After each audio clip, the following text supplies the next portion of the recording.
Part 7. At the sign of the chariot. The star had been soaked to the skin when she arrived at the path, sad and shivering. She was worried about the unicorn. They had found no food for it on the last day's journey, as the grasses and ferns of the forest had been replaced by grey rocks and stunted thorn bushes. The unicorn's unshod hooves were not meant for the rocky road, nor was its back meant to carry riders, and its pace became slower and slower. As they travelled, the star cursed the day she had fallen to this wet, unfriendly world. It had seemed so gentle and welcoming when seen from high in the sky. That was before. Now she hated everything about it, except the unicorn. And saddle sore and uncomfortable, she would have even happily spent time away from the unicorn. After a day of pelting rain, the lights of the inn were the most welcoming sight she had seen in her time on the earth. "Watch your step, watch your step," pattered the raindrops on the stone. The unicorn stopped 50 yards from the inn and would approach no closer. The door to the inn was opened, flooding the grey world with warm yellow light. "Hello there, dearie," called a welcoming voice from the open doorway. The star stroked the unicorn's wet neck and spoke softly to the animal, but it made no move, stood there frozen in the light of the inn, like a pale ghost. "Will you be coming in, dearie, or will you be stopping out there in the rain?" The woman's friendly voice warmed the star, soothed her, just the right mixture of practicality and concern. "We can get you food if it's food you're after.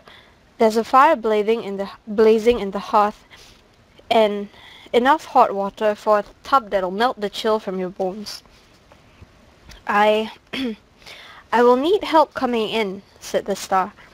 "My leg—" "Poor mite," said the woman. "I'll have my husband Billy carry you inside. There's hay and fresh water in the stables for your beast." The unicorn looked about wildly as the woman approached. There, dearie. I won't be coming too close. After all, it's been many a long year since I was maiden enough to touch a unicorn, and many a long year since such a one was seen in these parts."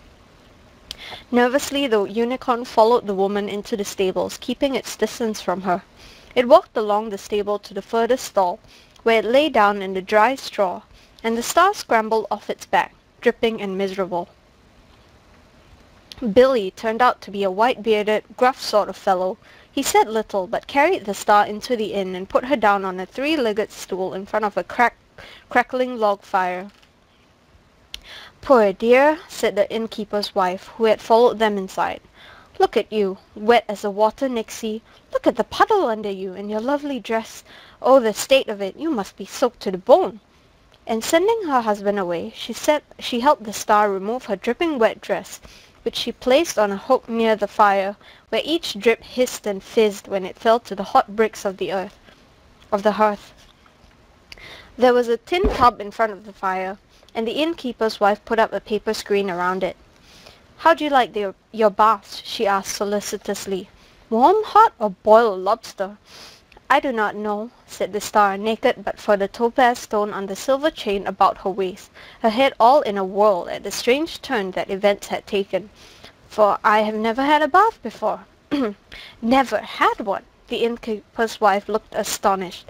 "Why, you poor duck! Well, we won't make it too hot, then. Call me if you need another copperful of water. I've got some going over the kitchen fire, and when you're done with the bath, I'll bring you some mulled wine and some sweet roasted turnips." And before the star could protest that she neither ate nor drank, the woman had bustled off, leaving the star sitting in the tin tub, her broken leg in its splints, sticking out of the water and resting on the three-legged stool. Initially the water was indeed too hot, but as she became used to the heat she relaxed, and was, for the first time since she had tumbled from the sky, utterly happy. "There's a love," said the innkeeper's wife, returning. "How are you feeling now?" "Much, much better, thank you," said the star. "And your heart? How does your heart feel?" asked the woman. "My heart?" It was a strange question, but the woman seemed genuinely concerned. "It feels happier, more easy, less trouble." "Good, that's good. Let us get it burning high and hot within you, eh? Burning bright inside you." "I am sure that under your care my heart shall blaze and burn with happiness," said the star. The innkeeper's wife leaned over and chucked the star under the chin. "There's a pet. Such a duck it is, the fine things it says." And the woman smiled indulgently and ran a hand through her grey-streaked hair. She hung a thick toweling robe on the edge of the screen. "This is for you to wear when you are done with your bath. Oh no, not to hurry, ducks. It'll be nice and warm for you. And your pretty dress will still be damp for a while now. Just give us a shout when you want to hop out of the tub, and I'll come and give you a hand." Then she leaned over and touched the star's chest between her breasts with one cold finger, and she smiled. "A good strong heart," she said. There were good people on this benighted world, the star decided, warm and contented. Outside, the rain and the wind pattered and howled through the mountain pass, but in the inn, at the sign of the chariot, all was warm and comfortable. Eventually the innkeeper's wife, assisted by her dull-faced daughter, helped the star out of her bath. The firelight glinted on the topaz set in silver, which the star wore on a knotted silver chain about her waist, until the topaz and the star's body vanished beneath the thick toweling of her robe.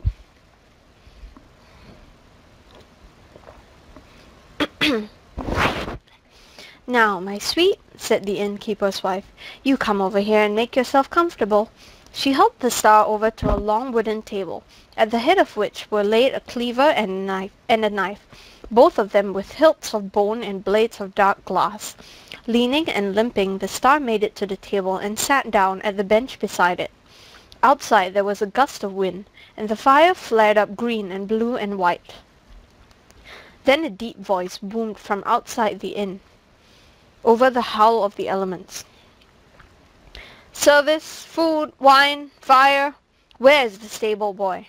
Billy the innkeeper and his daughter made no move, but only looked at the woman in the red dress, as if for instructions. She pursed her lips, and then she said, "It can wait, for a little. After all, you are not going anywhere, my dearie." This last to the star. "Not on that leg of yours, and not until the rain lets up, eh?" "I appreciate your hospitality more than I can say," said the star, simply and with feeling. "Of course you do," said the woman in the red dress, and her fidgeting fingers brushed the black knives impatiently, as if there was something she could not wait to be doing. "Plenty of time when these nuisances have gone, eh?"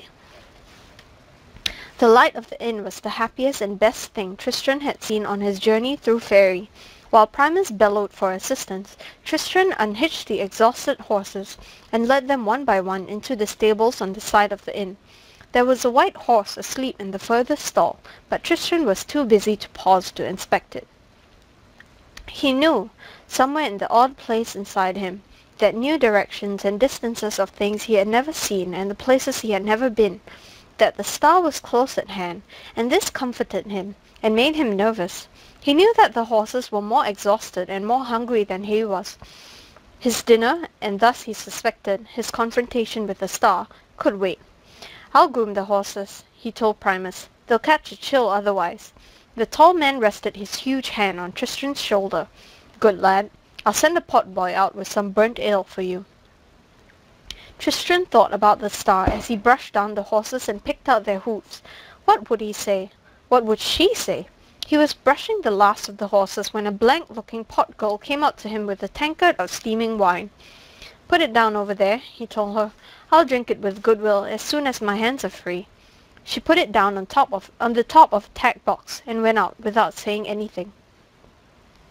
It was then that the horse in the end stall got to its feet and began to kick against the door. "Settle down there," called Tristram. "Settle down, fellow, and I'll see if I cannot find warm oats and bran for all of you." There was a large stone in the stallion's front inside hoof, and Tristram removed it with care. "Madam," he had decided he would say, "please accept my heartfelt and most humble apologies." "Sir," the star would say in her turn, "that I shall do with all my heart. Now let us go to your village, where you shall present me to your true love as a token of your devotion to her." His ruminations were interrupted by an enormous clattering, as if a huge white horse. But he realized immediately. It was not a horse, kicked down the door of its stall and came charging desperately toward him, its horn lowered. Tristram threw himself onto the straw on the stable floor, his arms about his head. Moments passed. He raised his head. The unicorn had stopped in front of the tankard, was lowering its horn into the mulled wine. Awkwardly, Tristram got to his feet. The wine was steaming and bubbling, and it came to Tristram then, the information surfacing from some long-forgotten fairy tale or piece of children's lore, that a unicorn's horn was proof against poison, he whispered, and the unicorn raised its head and stared into Tristram's eyes, and Tristram knew that it was the truth. His heart was pounding hard in his chest. Around the inn, the wind was screaming like a witch in her madness. Tristram ran to the stable door. Then he stopped and thought. He fumbled in his tunic pocket, finding the lump of wax, which was all that remained of his candle, with a dried copper leaf sticking to it. He peeled the leaf away from the wax with care. Then he raised the leaf to his ear, and listened to what it told him. "Wine, my lord?" asked the middle-aged woman in the red dress, when Primus had entered the inn. "I'm afraid not," he said. "I have a personal superstition that until the day I see my brother's corpse cold on the ground before me, I shall drink only my own wine, and eat only food I have obtained and prepared myself. This I shall do here, if you have no objection. I shall, of course, pay you as if it were your own wine I was drinking. If I might trouble you to put this bottle of mine near the fire to take the chill from it. Now, I have a companion on my journey, a young man who is attending to the horses. He has sworn no such oath, and I am sure that if you could send him a mug of burnt ale, it would help take the chill from his bones." The pot maid bobbed a curtsy, and she scuttled back to the kitchens.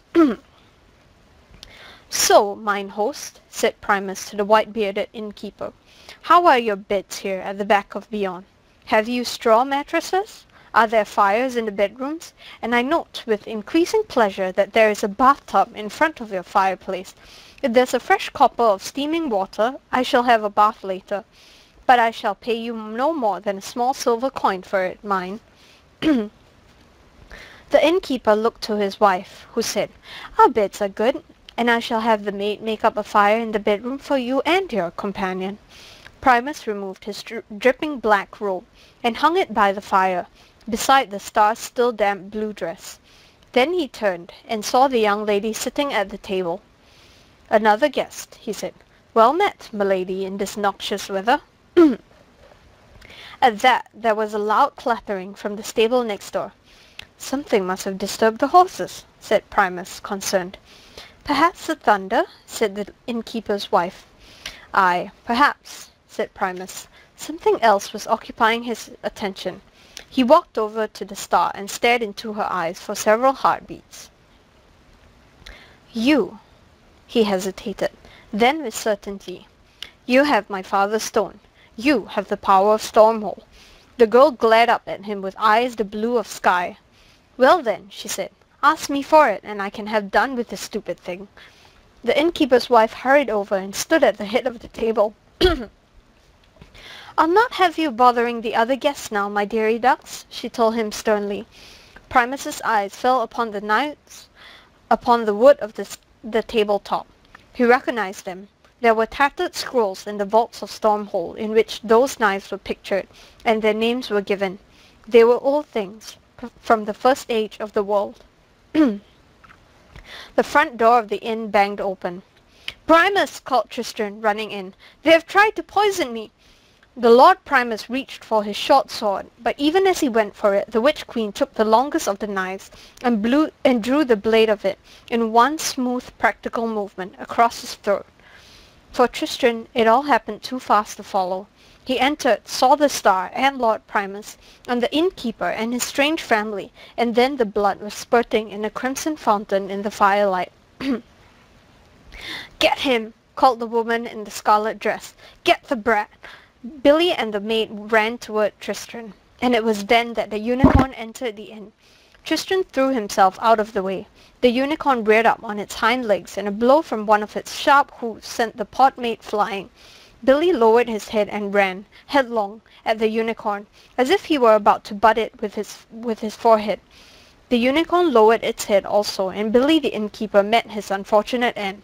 "Stupid!" screamed the innkeeper's wife furiously, and she advanced upon the unicorn, a knife in each hand, blood staining her right hand and forearm the same color as her dress. Tristan had thrown himself onto his hands and knees and had crawled toward the fireplace. In his left hand he had hold of the lump of wax, all that remained of the candle that had brought him here.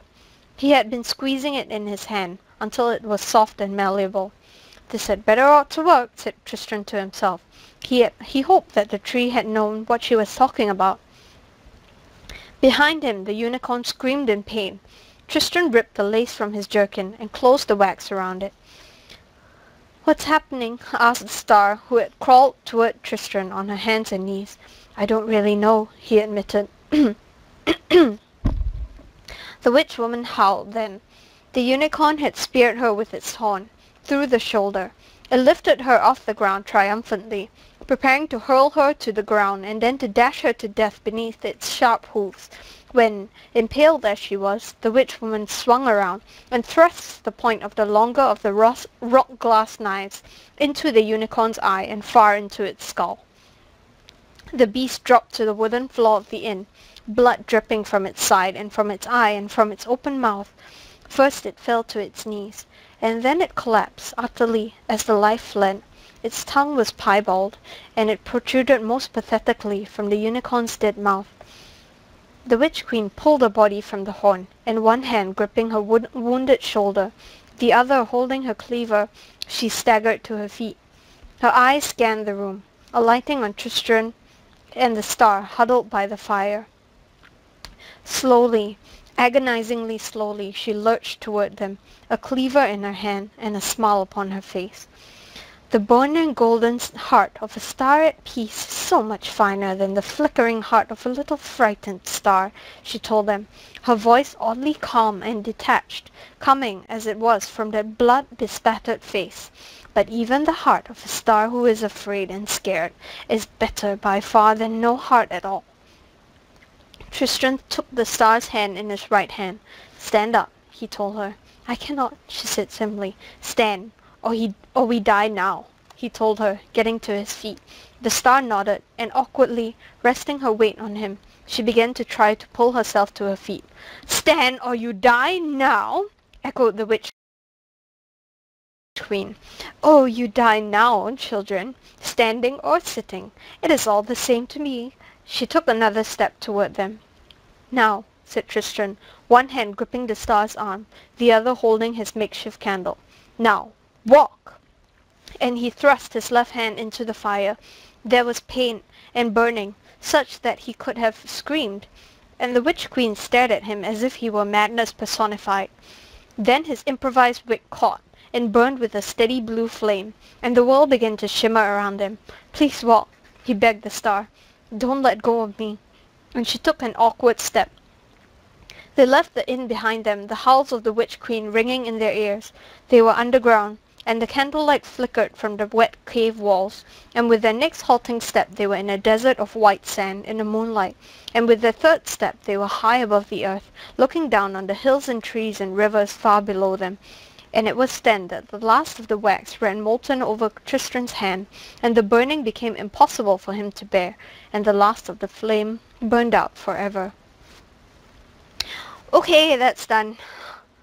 Next one's chapter 8, which will, I guess, be tomorrow.